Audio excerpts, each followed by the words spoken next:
lagi. Ini yang kata dia, ini hadis ini nggak kepake karena dhaif. Ya memang saya sudah jelaskan bagaimana para muhaddisin memandang atau mengambil hukum dalam Islam.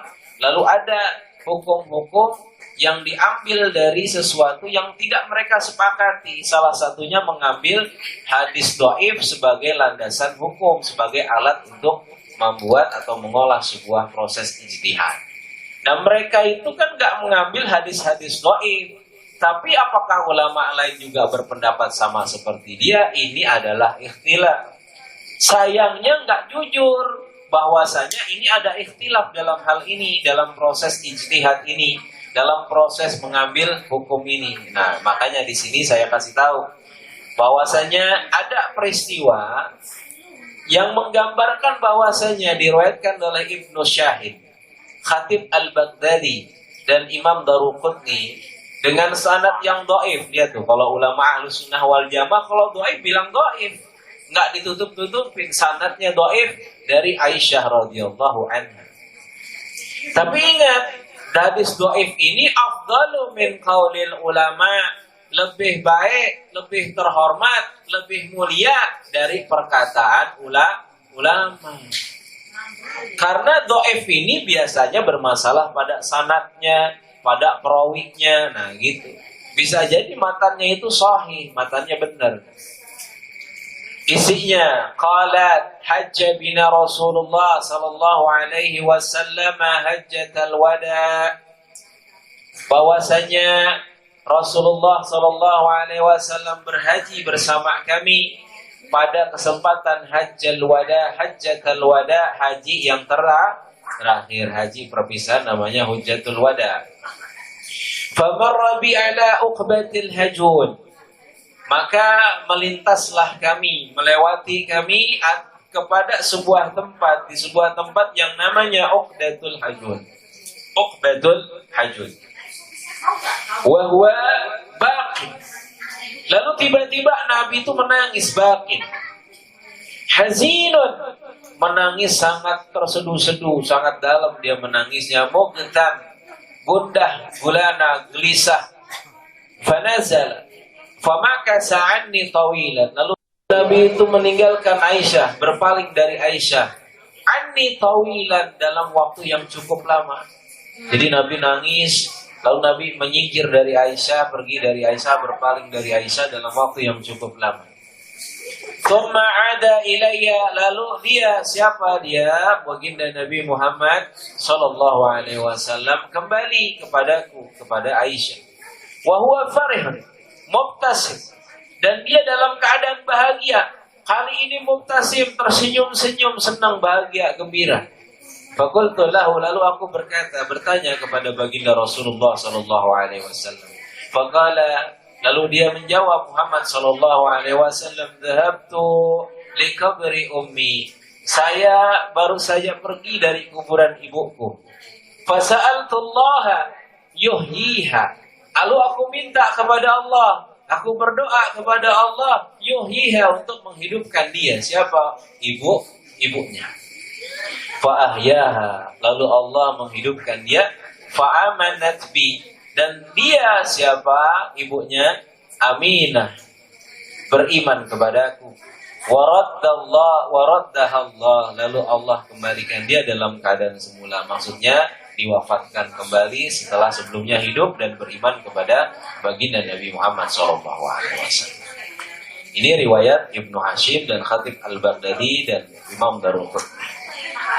Ada lagi hadis yang diriwayatkan dari Imam Suhaili dalam kitab Raudnya, bahwasanya inna Rasulullah sallallahu alaihi wasallam, sesungguhnya baginda Nabi Muhammad sallallahu alaihi wasallam sa'ala rabbah, pernah meminta kepada Tuhannya, ayyuhya abawaihi, untuk menghidupkan kembali kedua orang tuanya. Wa ahyahuma, lalu Allah mengabulkan doanya, menghidupkan kedua orang tuanya, menghidupkan ayahnya, menghidupkan ibunya. Fa ahyahuma lahu summa amanna, lalu mereka berdua beriman kepada baginda Muhammad sallallahu alaihi wasallam. thumma amatahuma. Lalu setelah beriman, Allah mewafatkan keduanya kembali. Ada catatan mengenai hadis ini dari Al-Imam Al-Qurtubi. Beliau menanggapi hadis ini dan mengatakan gak ada pertentangan, gak ada tanaqud, pertentangan antara hadis dihidupkannya kembali kedua orang tua Nabi Muhammad SAW dengan hadis tidak diizinkannya Rasulullah untuk beristighfar, memohonkan ampunan buat keduanya. Karena hadis-hadis ini, hadis yang maksudnya dihidupkan kedua orang tuanya Nabi, datang lebih akhir, yaitu pada waktu haji wada, ketimbang hadis tentang istighfar, tentang memohon istighfar kepada kedua orang tua Nabi. Oleh karena itu, Ibnu Syahid menjadikannya sebagai nasikh, artinya hadis yang menghapus atas hadis sebelumnya. Jadi hadis yang bilang tadi riwayat Muslim tadi, itu menurut Ibnu Syahid nasikh, dihapus dengan datangnya hadis ini. Gak ada tanaqud, kata Imam Al-Qurtubi. Gak ada pertentangan tentang hadis ini. Sekarang kita lihat dalam kritik hadisnya.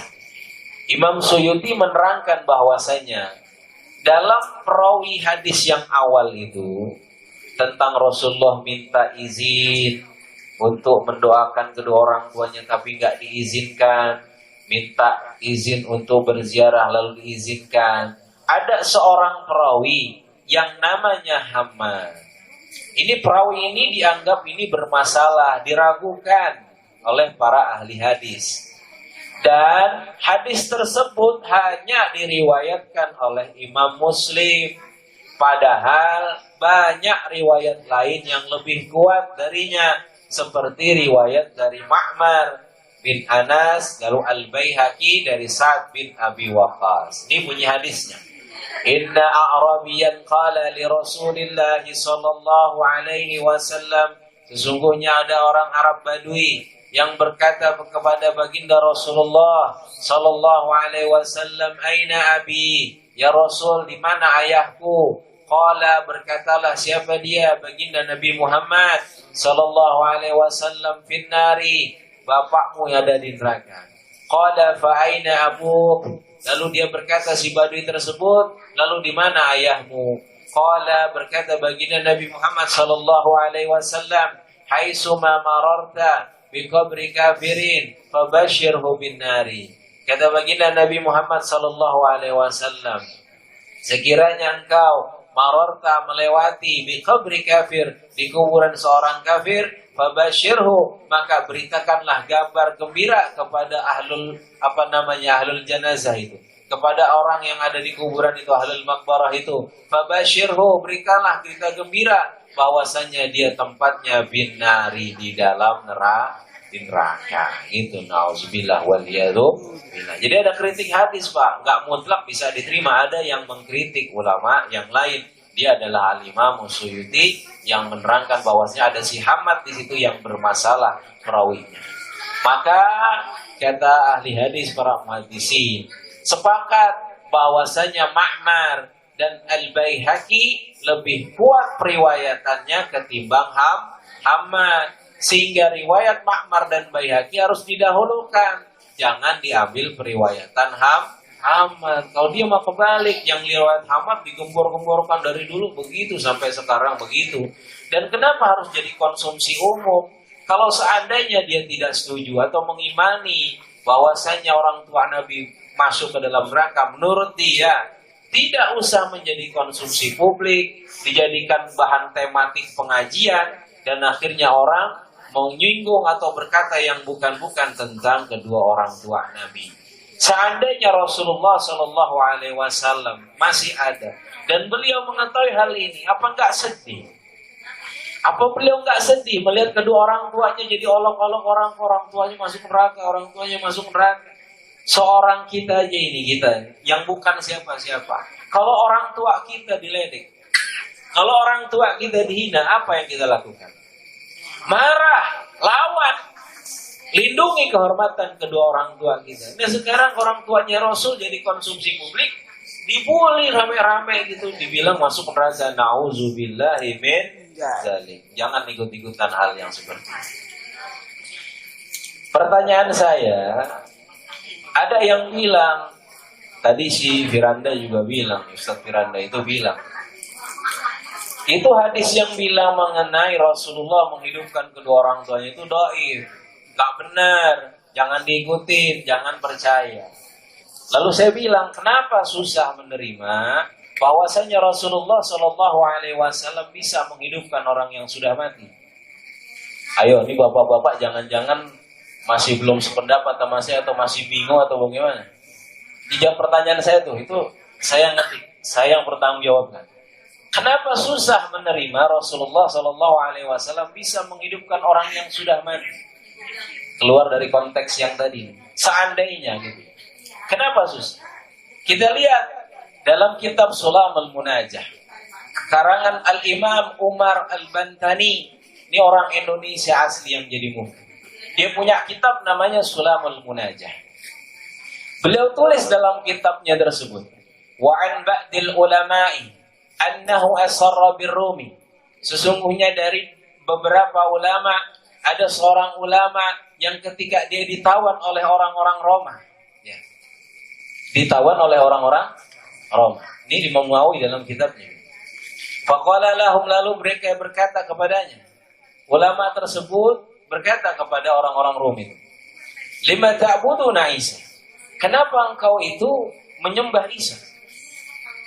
Faqalu, mereka orang-orang Rom itu bilang, li'annahu la abban lahu, karena dia enggak punya ayah. Katanya begini, enggak punya ayah, punyanya ibu. Ini spesial, maksudnya dia istimewa. Faqal, lalu berkatalah ulama tersebut, fa'adama aula bikaunihi ma'budan. Kalau begitu, Adam lebih pantas diibadahi karena dalam penciptaannya itu lebih spesial, lebih istimewa. Li'annahu la abawaini lahu, karena dia enggak punya ayah, karena dia enggak punya ibu.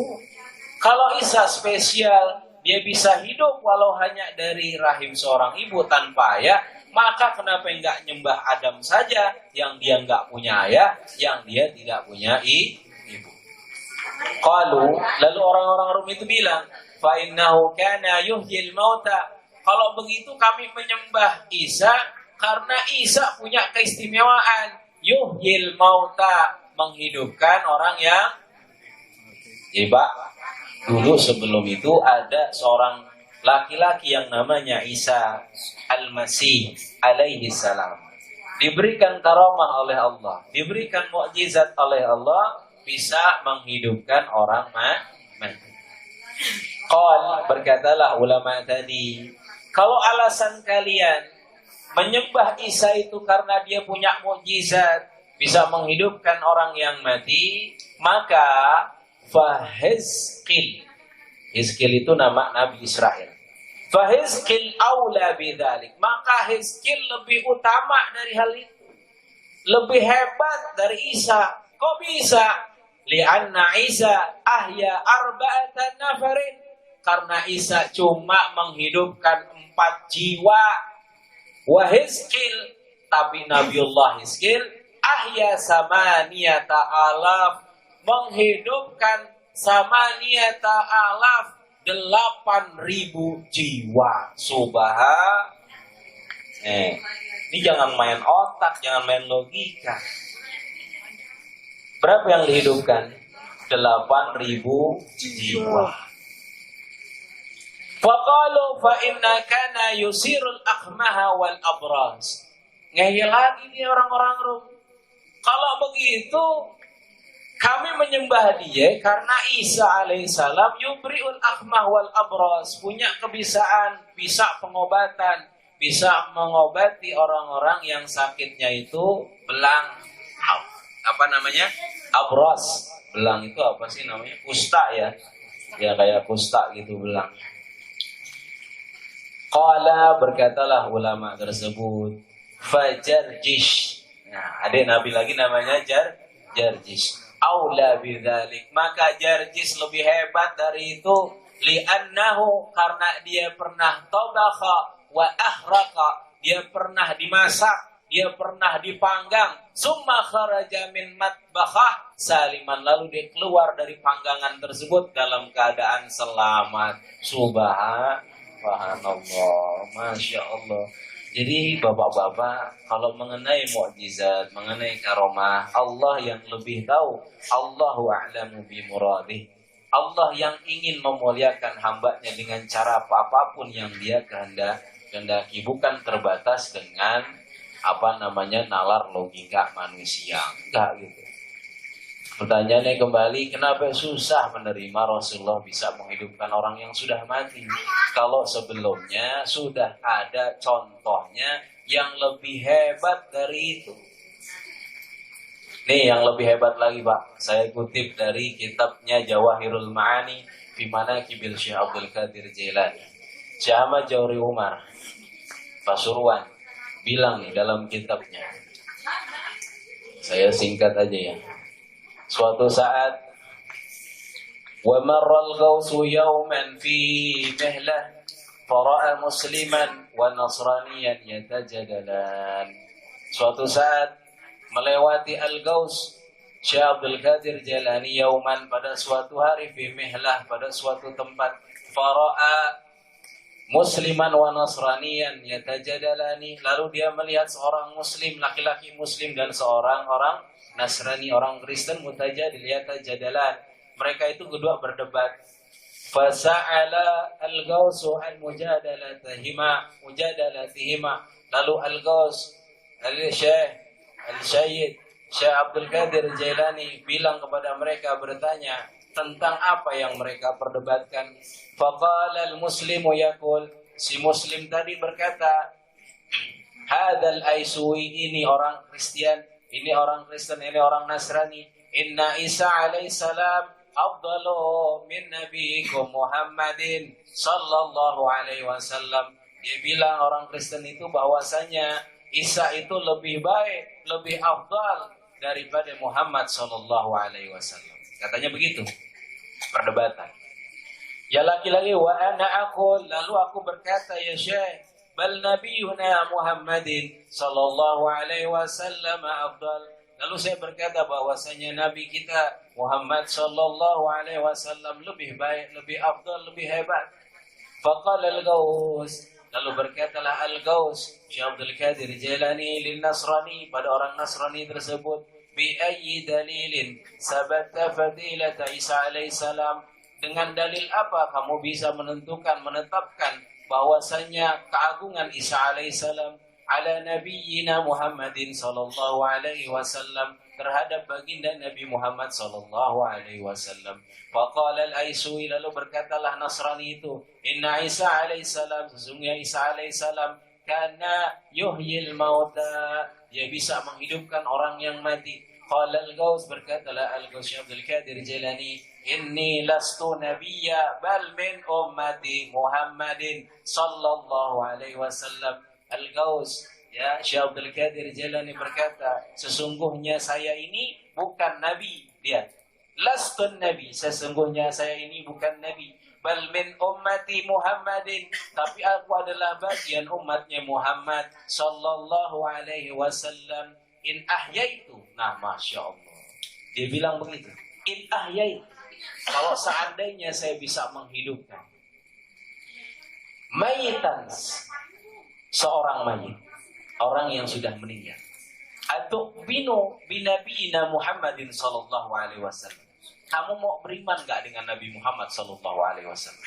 Ini tantangan luar biasa bapak-bapak, karena ngelihat ada orang yang menghina agamanya, ada orang yang menghina kekasihnya Muhammad sallallahu alaihi wasallam, maka dari seorang mulut seorang wali ini dia bilang, kalau saya bisa menghidupkan orang mati tersebut, atau minum, apa kamu mau beriman binabina dengan nabi kami Muhammad sallallahu alaihi wasallam? Faqala al-Aisui, berkatalah Nasrani tersebut, na'am, baik kalau begitu.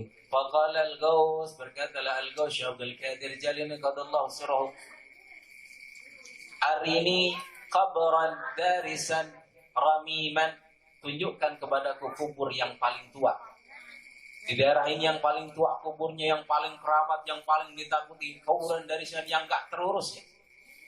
Fadlan nabiyuna Basyaran fadla Nabiuna Muhammadin sallallahu alaihi wasallam, supaya kamu tahu, supaya kamu melihat bagaimana fadilah keutamaan baginda Nabi Muhammad sallallahu alaihi wasallam. Fa'arahu qabran aqiqan, lalu dikasih tahu, diantarkan kepada sebuah kubur yang sudah tua.